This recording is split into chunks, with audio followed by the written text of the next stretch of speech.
In this video, we're going to look at several more problems involving implicit differentiation, and just note that we have the same applications of the derivative that we've had in previous examples. So for this first example, we'd like to find the equation of the tangent line to this given curve at the point 0, 1. So if we look at the curve, y cubed minus xy squared equals 1. Now this is something that is going to be well suited for implicit differentiation.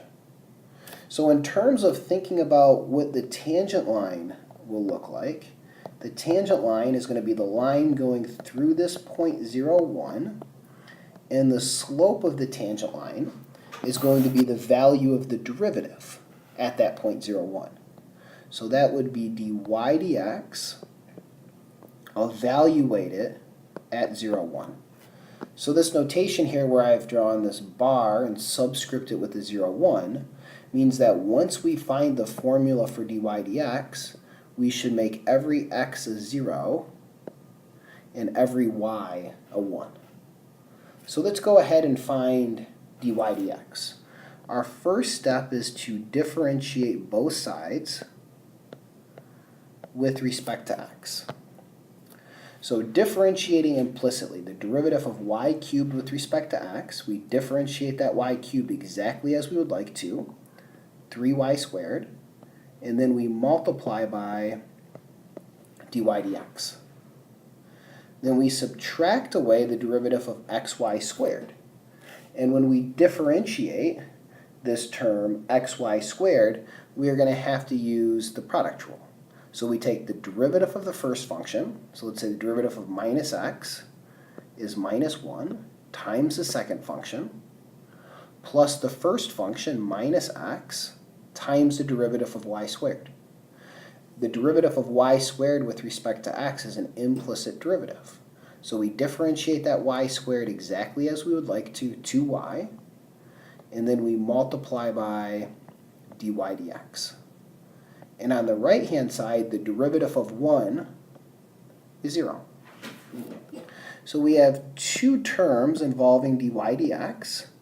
So there's 3y squared in the first term, a minus x 2y in the second, and one term that does not involve the dy dx, which is just minus y squared. So we will add y squared to both sides. So dy dx is equal to y squared over 3y squared minus 2xy. Now in terms of finding the slope of the tangent line, we need the derivative, dy dx, evaluated at 0, 1. So let's go ahead and do that evaluation. So dy dx at 0, 1. Replace each y with a 1 and each x with a 0. This will become 1 squared over 3 times 1 squared minus 2 times 0 times 1, which is 1 over 3. So the slope of our tangent line is 1/3, and it passes through the point 0, 1. The point slope form of a line gives us y minus 1 is 1/3 x minus 0. So y is 1/3 x plus 1. And the big observation to note here is that even though we are using an implicit derivative, the derivative still has that same geometric interpretation. The value of a derivative at a point is the slope of the tangent line at that point.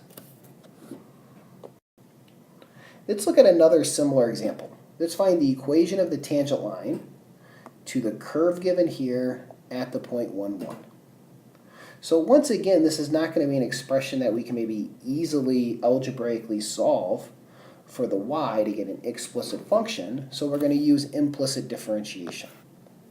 And we're going to note in terms of the tangent line is at the point 1, 1, and the slope of the tangent line is the quantity we need to calculate. The derivative, dy dx, evaluated at 1, 1. That means replace each x with a 1 and each y with a 1. So let's go ahead and find dy dx. In order to do so, we differentiate both sides of our expression with respect to x. Now, working through on the left, term by term, the derivative of x squared with respect to x is an explicit derivative, 2x. To differentiate xy with respect to x, this is really a function of x times a function of x, because y does depend upon x. So we must use the product rule. The derivative of the first times the second plus the first times the derivative of second. The derivative of y with respect to x is dy dx. And then we add on to this the derivative of y squared with respect to x, which is an implicit derivative. We differentiate that y squared exactly as we would like to 2y, and then we multiply by a dy dx. On the right-hand side, the derivative of a constant is equal to 0. So we now group together our dy dx terms. We have an x of them and 2y of them. And we move the remaining two terms not involving dy dx over to the right-hand side. So minus 2x minus y, and then we algebraically isolate the dy dx. So minus 2x minus y divided by x plus 2y.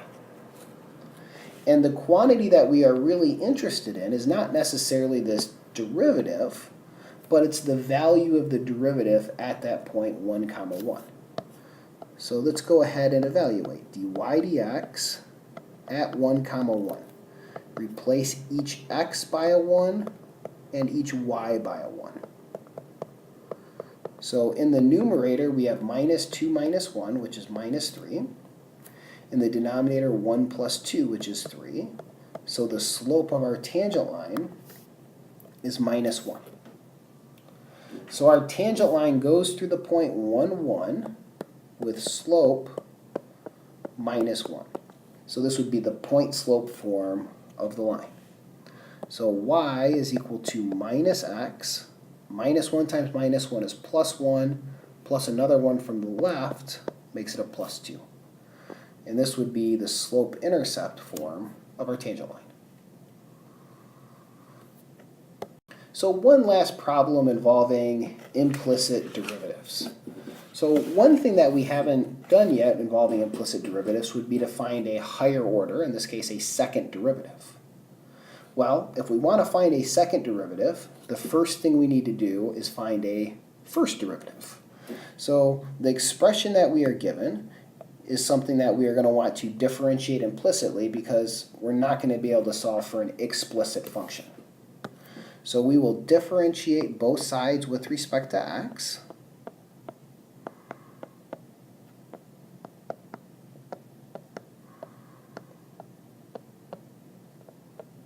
So on the left-hand side, the derivative of x cubed with respect to x is an explicit derivative, 3x squared.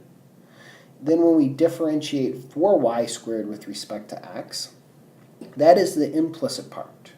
We differentiate the minus 4y squared exactly as we would like to. So the power 2 comes down. 2 times minus 4 is minus 8. And our new power of y is 1. And then we multiply that by a dy dx. The derivative of 3 is 0. And on the right, the derivative of 0 is 0. So if we want to solve for dy dx, we are going to subtract 3x squared from both sides, and then divide both sides by minus 8y. So this is equal to 3x squared over 8y. So this has found for us the first derivative. Remember, we can think of dy dx, that really is our y prime. What we would like to do now is find the second derivative. So we have to remind ourselves, what is the second derivative? The second derivative, which is y prime, is the derivative of the first derivative. So that would be the derivative with respect to x of dy dx. And we just found a moment ago exactly what dy dx is. That's 3x squared over 8y. So what we really need to do here is another implicit derivative. And in order to differentiate this implicitly, we are going to start with the quotient rule. So we take the derivative of what's in, so we take low d high, so 8y, times the derivative of 3x squared. The 2 comes down, so it's a 6x, the new power of x is 1. So low d high minus high d low, so 3x squared, and we multiply by the derivative of the bottom, which is 8 dy dx, and this is all divided by the bottom squared. And just to be as clear as possible here, this 8 dy dx term, that was the derivative of what's in the bottom. So once again, that's low d high minus high d low over low squared. And now we need to just go through and simplify. So 8y times 6x is 48xy. We're subtracting away 3 times 8x squared. So that would be 24x squared. And then we have dy dx. Well, we want our answer for y double prime to only involve x's and y's. So we think, what is dy dx? Well, that's the first derivative that we've already calculated. So this dy dx term is simply 3x squared over 8y. So this would be times 3x squared over 8y, and this is all divided by 8y squared in the bottom, so 64y squared. And the expression that we have here represents the second derivative y double prime. And this general procedure can be replicated to find y double prime implicitly. What we have done here is we've first calculated the first derivative, and then we did a second derivative, so a second application of implicit differentiation. When you do so, some number of dy dx terms will appear, but for each of those we substitute in what we found for that first derivative.